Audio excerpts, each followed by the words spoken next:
সকাল সকাল চলে এলাম রান্নাঘরে।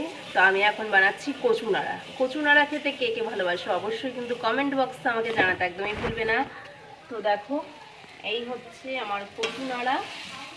তো এটা কিন্তু বেশ দারুণ টেস্টি হয় কচু নাড়াটা, গরম ভাতে আর হচ্ছে কচু নাড়া।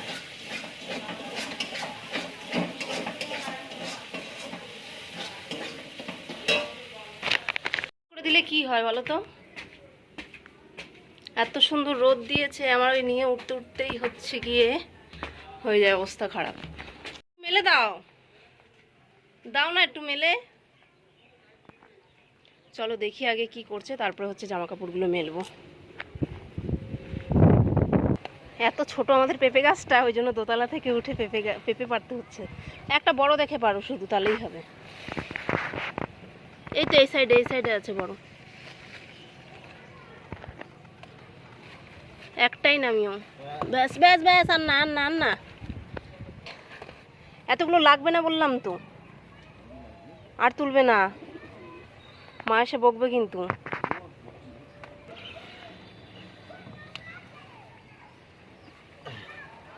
নাও এগুলো নিয়ে নাও, আমি জামা কাপড়টা মেলে নিই। দেখো গাছে কত সুন্দর ফুল ফুটেছে, নতুন গাছে একটা ফুল ফুটেছে, কি দারুণ। জামা কাপড়টা মেলে দেবে, তাহলে আমি পেঁপে নিয়ে চলে যাই। দাও না গো, খুব কান চড়তো তুমি। পেয়ারাটা তো সেদিন তুলে দিল, তোমাকে বললো খেতে, তুমি খাওনি, ঘুমিয়ে পড়েছিলে।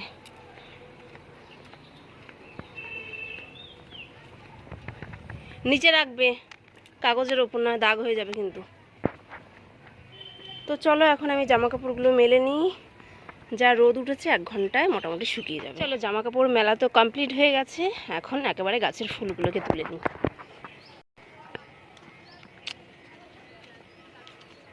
তো কিছুটা ফুল দিয়ে দেবো মন্দিরে, কারণ আজকে অনেক ফুল ফুটেছে।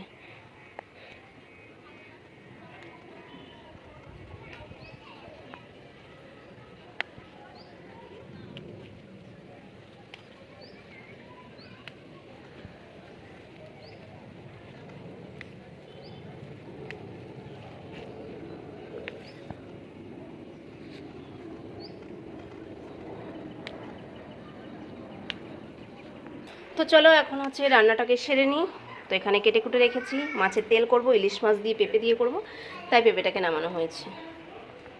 খাবে না নাকি? খাবে না? খেতে হবে তো, না গল্প শুনলেই হবে? গল্প শোনাবে, শোনাবে না গল্প? এই শোনাও গল্প।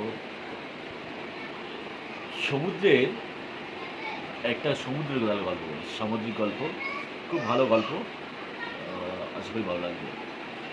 সমুদ্রের মাঝখানে একটা জাহাজ প্রচণ্ড ঝড়ের মধ্যে লণ্ডভণ্ড হয়ে গেছে। তো সেখান থেকে সমস্ত যাত্রী মারা গেছে, একজন যাত্রী সে হচ্ছে বেঁচে গেছে। তোমার গল্প শুনলে হবে না, আমার কাজ আছে, কাজ করে গিয়ে। কাঁধে ভাস। আরে থাকো না, এখন বিকেলে যাবে। বাবা এত দেখছে যেন কি কি সুন্দর লাগছে, তারপরও দেখে যাচ্ছে। আর একটু ঘষলি বৃষ্টি, না না আর একটু দাও, আরে আর একটু দাও, আরে দাও আর একটু। মামি এসেছে গাইস সকালবেলায়, আমি ছিলাম না সকাল থেকে বাড়িতে, সারাদিন বললাম টাইম দিতে পারিনি, এখন থাকো না, এখন থাকবো না, ছেলে পড়তে যাবে। হ্যাঁ একদিন না গেলে কি হয়েছে গো, পরীক্ষার সময় পড়তে না গেলে আনতে তা ওকে পাঠিয়ে দাও না, মামার সাথে আবার বিকেলে আসবে।